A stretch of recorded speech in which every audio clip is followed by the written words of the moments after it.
नमस्कार, आप देख रहे हैं इंडिया टीवी। आपके साथ मैं हूं मीनाक्षी जोशी। दिल्ली विधानसभा में आज मणिपुर पर चर्चा होनी है और अब से थोड़ी ही देर में विधानसभा में चर्चा की शुरुआत हो जाएगी।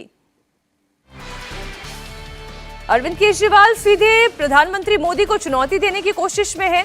दूसरी तरफ अरविंद केजरीवाल की आम आदमी पार्टी अपने इंडिया अलायंस पार्टनर कांग्रेस को ही चैलेंज कर रही है। दिल्ली में चुनाव लड़ने को लेकर कांग्रेस और आम आदमी पार्टी में घमासान मचा हुआ है। दिल्ली कांग्रेस के नेता अलका लांबा ने दिल्ली की सभी 7 सीटों पर चुनाव लड़ने की बात कही है।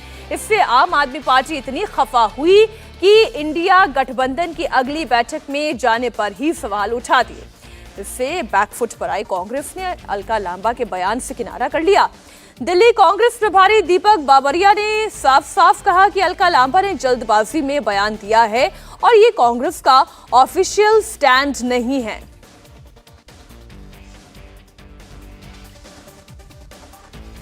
तो आम आदमी पार्टी और कांग्रेस में तकरार हुई। अलका लांबा के एक बयान के बाद विवाद छिड़ गया। दरअसल इंडिया अलायंस की कोशिश ये है कि प्रधानमंत्री नरेंद्र मोदी को सत्ता में दोबारा आने से, बल्कि यूं कहूं तिबारा आने से रोकने के लिए ये अलायंस किया गया। लेकिन अलका लांबा ने कहा कि कांग्रेस पार्टी दिल्ली की सभी 7 लोकसभा सीटों पर लड़ने के लिए तैयार है। सुझाव ये आया कि लोकसभा 2024 की तैयारियां अब हमें करनी है। मकसद वही था। दिल्ली से पहले 18 राज्यों की मीटिंगें हो चुकी हैं लोकसभा की तैयारियों को लेकर। दिल्ली 19वां राज्य था। 24 कैसे जीतना है, और बिल्कुल आदेश हुआ है कि हमें 7 सीटों पर मजबूत संगठन के साथ हर नेता को आज से अभी से निकलना है। 7 महीने 7 सीटें हैं। ये बात हुई कि जिसकी दिल्ली उसका देश होता है। ये दिल्ली का इतिहास बताता है। इसलिए कहा गया कि बिल्कुल 7 पर तैयारी रखनी है और मजबूती के साथ हमें निकलना। और आज से हम लोग अपनी जो जिम्मेदारियां जिसको जो भी संगठन में सौंपी जा रही हैं, दीपक जी इसको अभी तय कर लेंगे और हम निकलेंगे। अलायंस के लिए कांग्रेस आई थी हमारे पास, क्योंकि कांग्रेस का कोई अस्तित्व नहीं है दिल्ली में। तो इंडिया अलायंस की अब नेक्स्ट मीटिंग हम अटेंड करते हैं कि नहीं, ये टॉप लीडरशिप डिसाइड करेगी। थोड़ा और क्लैरिटी आने दीजिए। बट अगर आज अलका लांबा जी की बात को और उनके दिल्ली प्रेसिडेंट की बात को कांग्रेस की सच माना जाए, तो अगर उन्होंने डिसाइड कर लिया है कि दिल्ली में अलायंस नहीं करना, तो फिर इंडिया अलायंस की मीटिंग का कोई मीनिंग ही नहीं रह जाता। टॉप लीडरशिप डिसाइड करेगी कि हम ये मीटिंग अटेंड करते हैं या नहीं। दिल्ली में कांग्रेस और आम आदमी पार्टी नेताओं के बीच फिलहाल सीज फायर है, लेकिन कांग्रेस वाला कमान के दखल देने के पहले जमकर जुबानी जंग भी हुई। दिल्ली कांग्रेस अध्यक्ष ने अरविंद केजरीवाल को तानाशाह करार दिया, तो आम आदमी पार्टी नेताओं ने अलका लांबा और दिल्ली कांग्रेस अध्यक्ष अनिल चौधरी को छोटा नेता बताया। अनिल चौधरी ने केजरीवाल के सम्मेलन पर भी सवाल उठाए, तो सोमनाथ चौधरी ने कांग्रेस पर तुच्छ सियासत करने का आरोप लगा दिया। सवाल यह है कि जो नेता अभी इस तरह आम आदमी पार्टी से लड़ रहे हैं, आपस में भिड़ रहे हैं, वो एकजुट होकर मोदी का मुकाबला कैसे कर पाएंगे। सुनिए कैसे आप और कांग्रेस नेताओं में तू मैं है। मुद्दों पर आज केंद्र और दिल्ली की सरकारें जिस तरह से शासन कर रही हैं, एक बात तो तय है, तानाशाही रवैया भाजपा का भी दिखता है और वही रवैया अरविंद का भी दिखता है। उन रवैये के खिलाफ कांग्रेस पार्टी राहुल जी के नेतृत्व में राष्ट्रीय लेवल पर आंदोलन कर रही है और खड़ी है। राहुल जी के नेतृत्व में आवाज बन के खड़ी है।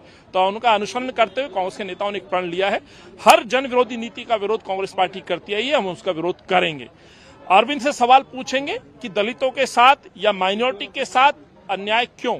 दिल्ली के अंदर यदि सद्भाव और प्यार कायम करने की जिम्मेवारी अरविंद नहीं ले सकते हैं, तो उसकी जवाबदेही भी अरविंद को तय करनी होगी। देखिए, बहुत छोटे छोटे नेता हैं जिनकी जमानतें एमएलए इलेक्शन तक में नहीं बची हैं, उनकी क्या वैल्यू।